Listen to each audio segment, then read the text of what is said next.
Hey everybody, I'm Mr. Todd. This is Stories and Solutions, and I have Andrew Racho here, voiceover artist, producer, writer, director, everything guy. Check it out. Oh, What yeah. made you keep going? Like, as far as, did you trust the universe? Um, I trust it enough that I'll be fine, but I guess if we're talking about larger motivational factors, is I have like I said that ability to block out a lot of noise and focus on large things. Now, Uh, my own personal noise slams in all the time and gets in my way. That's going to Yeah, happen, it's but normal. I can at least see some trajectories. So it's always knowing that like, oh, here's a goal I got, here's the goal I got to go for, and then just aim my target there and keep walking. Um, if I'm seeing myself in a position where I'm not doing that thing, you know, take a moment to reflect and reset and go. But I feel like, you know, being East Coast as we've been, you get humbled very fast. You know, you live in New Yes, York, you are nothing, no matter how big you are. You could be a billionaire. You're walking the same streets, that's right. you know, Smelling even the if you're same going in smell. a yeah, even if you're going in a limo from point A to point B, you Yep, still got to walk outside past everybody else. that's right.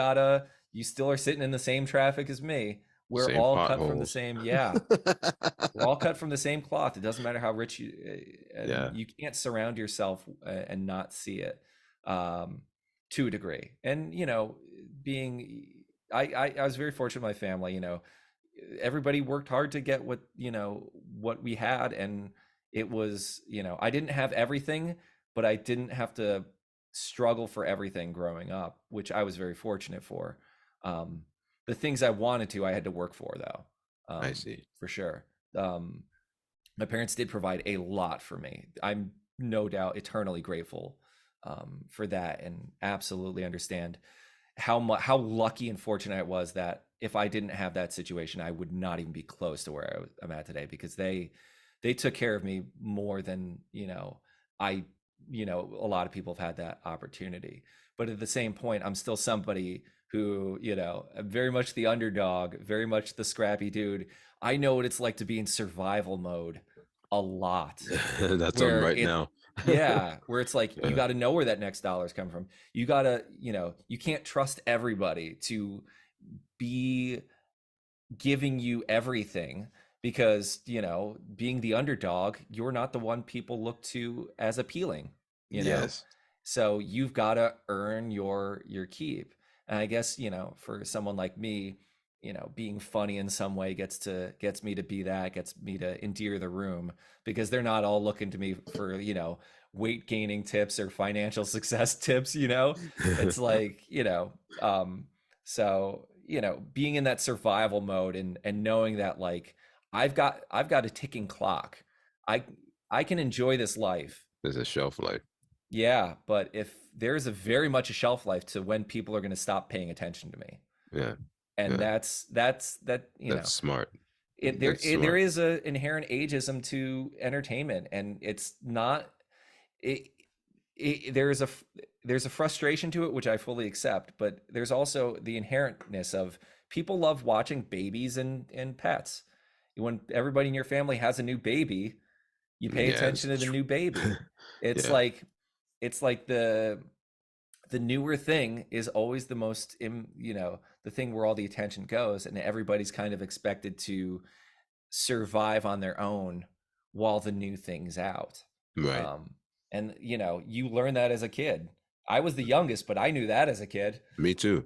I'm the Yeah, youngest of three, yeah, and the only boy, so I was always told I was spoiled. But yeah, no. yeah. So It's you sorry. go for it. I was gonna say you, from what I know you from school, Yeah, like you seem introverted. So very much. and yeah, I am too. But how do you perform like so easily, or do you still get nervous? Oh, you always get nervous. That doesn't stop.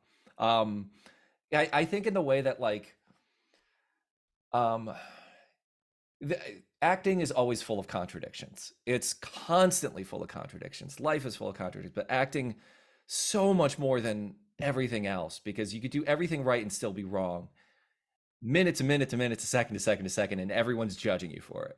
True. So there's a certain piece that you have to make with that. Like, I'm going to give it my best. And if that's not enough for anybody else, whatever. Right. You know, I'm always going to have other things in my life that are more important. I heard Oscar Isaac talk about this once in some, I think it was on like a podcast. They were like, man, it's got to be cool to be in Star Wars. He's like, my kids are my most important thing in life. This is really Mm, cool. But, you know, if I was younger and had that success, Star Wars would be the most important thing if I were yeah. in his position. But like, as you get older, there are things that are more important. You've got your family, you've got your friends, you've got, you know, personal success, health, well-being, setting yourself up for the future. Like all this stuff is, and your performance and your work is a section of it.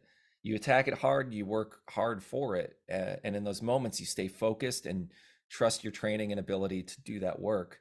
Um, but you know, of course you're still going to get nervous. It's like you're doing something at your peak, and you have to impress other people doing something at So your yeah. peak. A Yeah. relaxation is going to come from doing it enough times. But it's like going to the gym in a way. You know, your first times you're worried, what's everybody, you know, someone's going to be looking at me, and oh no, all this stuff. But after a while, you know, you start really honing in on the work. You forget everybody else's judgment, and you start honing in. Oh, is this bicep curl?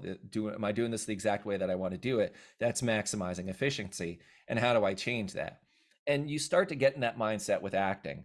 It's like, okay, I'm doing this. You know, I feel like I'm not connecting to this. Why am I not connecting to this? Because, you know, I'm going so far forward with to try and sell an emotion versus being the truth of a moment. And how do I get to that truth? What's going to get me there efficiently? How do I paint this picture in a very specific way? So you start looking at the painting versus the judgment. I And got you. so it's like getting your head in the game. It's like going for that first moment of a workout in the gym. Is everybody looking at me versus, all right, are my traps today? Is this workout helping those? Are my shoulder shrugs doing the work that I want them to do? How am I seeing it long term? And like you just get in that mindset of like, this is the job I'm doing. I'm going to attack it. And if it's not enough for somebody else, Oh you well. know, throw your ego out the door and listen. You know, Right. it's hard. Right.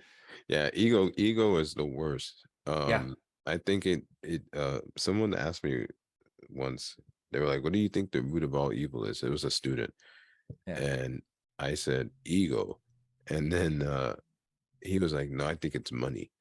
And I said, well, there's people that don't have any money and they have a huge ego and they um commit a lot of bad things based on and I gave him an example. I was like, if somebody's next to you in a car and then all of a sudden they go, what are you looking at? Why would you be so upset at someone looking your way when you don't know them at all? yeah, That means you have such an ego that that person in your head is that perception is they're looking at me and they're thinking this of me. And I'm going to say this because I know what you're thinking, because otherwise you wouldn't have a confrontation unless it was actual words, you know? And that ego is can get you killed, you know, oh yeah, and it's a bad thing. But I think money usually makes you forget your ego because you can pay people. You could just kind of, I'm gonna flash this, you're gonna do what I want. And yeah. yes, that's ego, but I think that's more, I think that money, so not everybody has, but everybody can have an ego. So that's evil. I think there's definite, like, you can have egos whether you have money or not. I've met, you know, you meet rich people who are absolutely humble and sweet and great, and you know, as much as, you know, throughout the history of time, you know, money's the root of all evil. Rich people are evil. It's like, you know, I've spent time with everyone. You'll meet some rich people who are in touch and get it and Yeah. understand their lot in life and are just smart about their money and business, but they just have a little more, and that's fine. Then you meet people who are completely out of touch with a lot of money. You meet people who have none of it and are the happiest people you'll ever meet. Then you meet people who have none of it, and man, never, never want to mess with them. And then most people are just in the middle. So I mean, money, money influences, but it's not, you know, and it certainly has an effect on happiness and all that stuff for sure. But it's not everything, it's No. ultimately at a certain point you have to recognize what you're bringing to the table and how you perceive it, because the one thing you can change, and you know it's not easy, but you can always change uh how you reframe and perceive the world, and then what you put out there. So like, I, like everybody else in traffic, will want to, scream obscenities, and sometimes I do, because the car window's there and nobody's going to hear me. There you go. But at a certain point, like, you can take a moment to just stop, and that's the hard thing that most people won't do, is just take a moment and say, stop. What am I not seeing? What are some possibilities that could live in this realm? And then you start to be like, okay, I don't really know the whole story, but if there's a worst case scenario, maybe I could be humble and more gracious.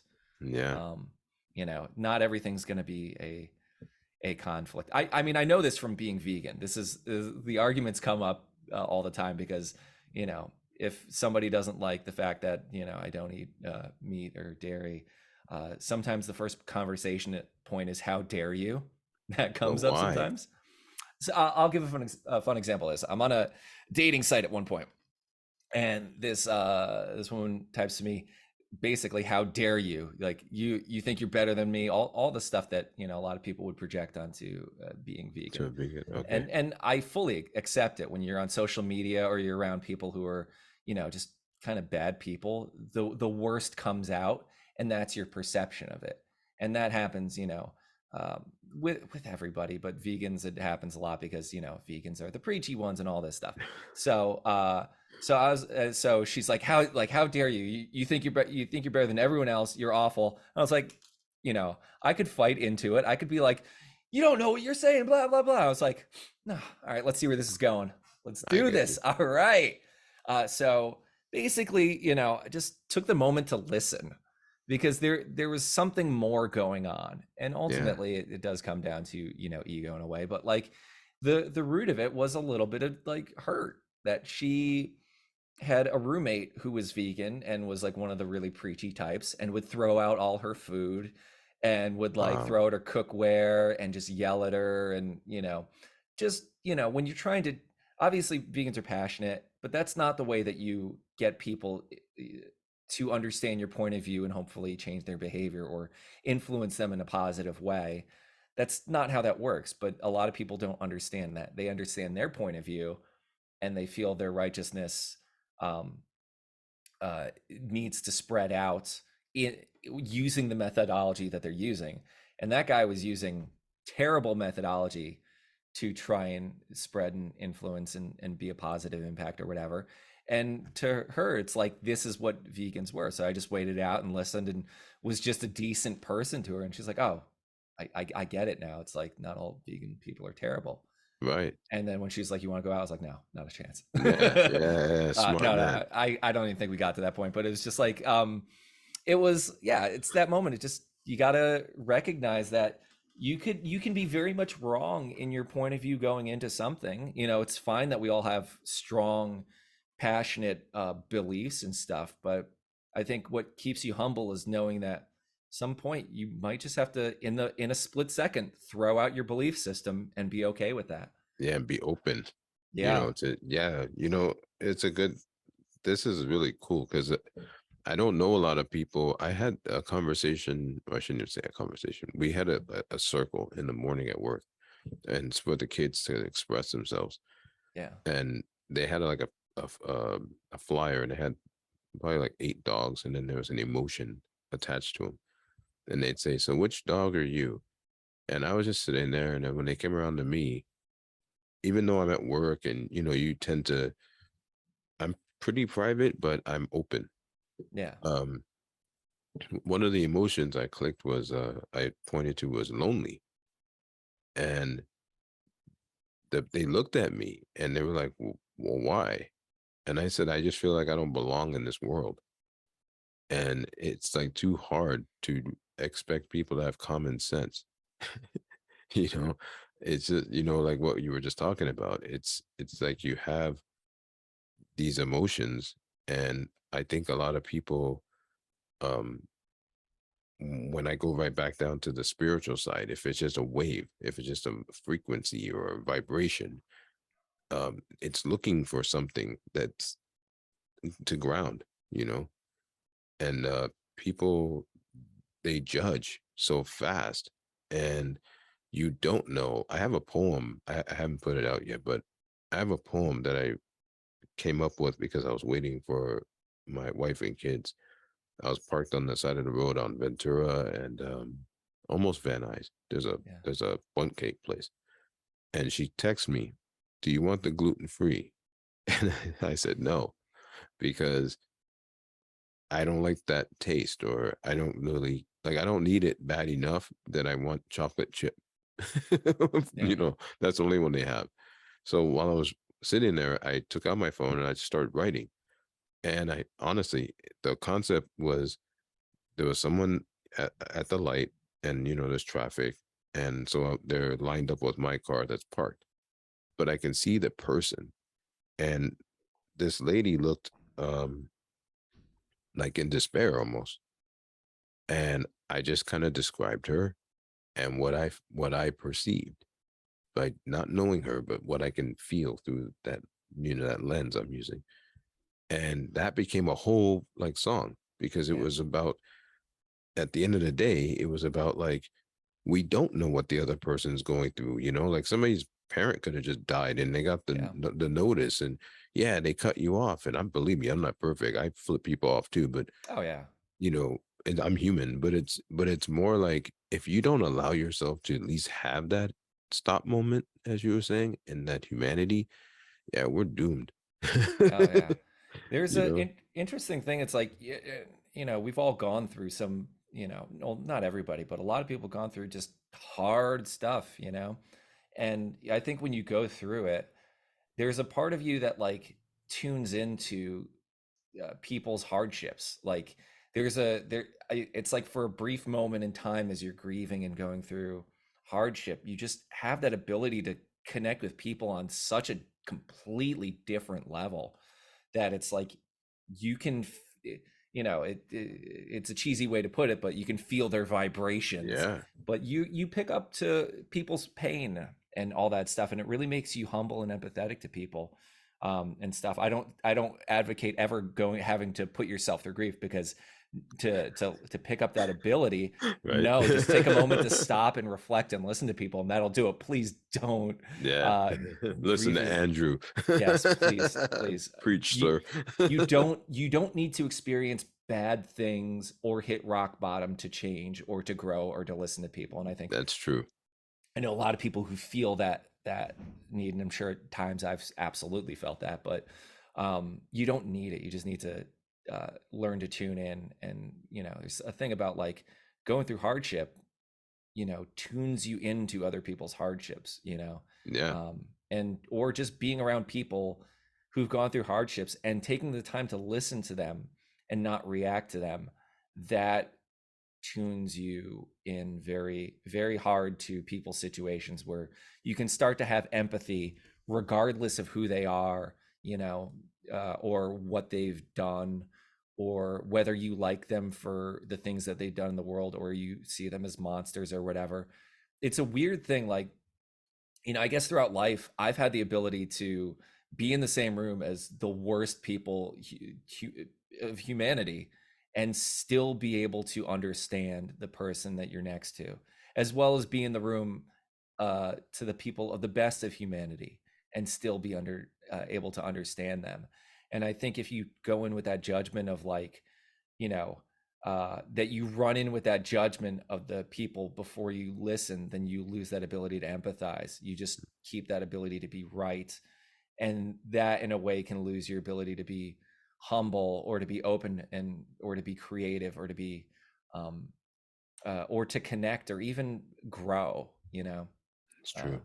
it's a I think as an actor, you have to learn to not judge. You have to learn how to take things intrinsically and extrinsically. You have to learn that if you're doing an impression, you can pull out the handful of things people do, but if you really are trying to do a true impersonation, you got to get to the root of who this person is Right. and then build from there in order to build a grounded character, because you can't, a funny impression is, mimicking a handful of things we all recognize, but a true impersonation is getting to the root of a human being, which empathizes to them. Doesn't mean you like them, Yeah. or by the end of it, but you get them in a way, Yeah. and that's important.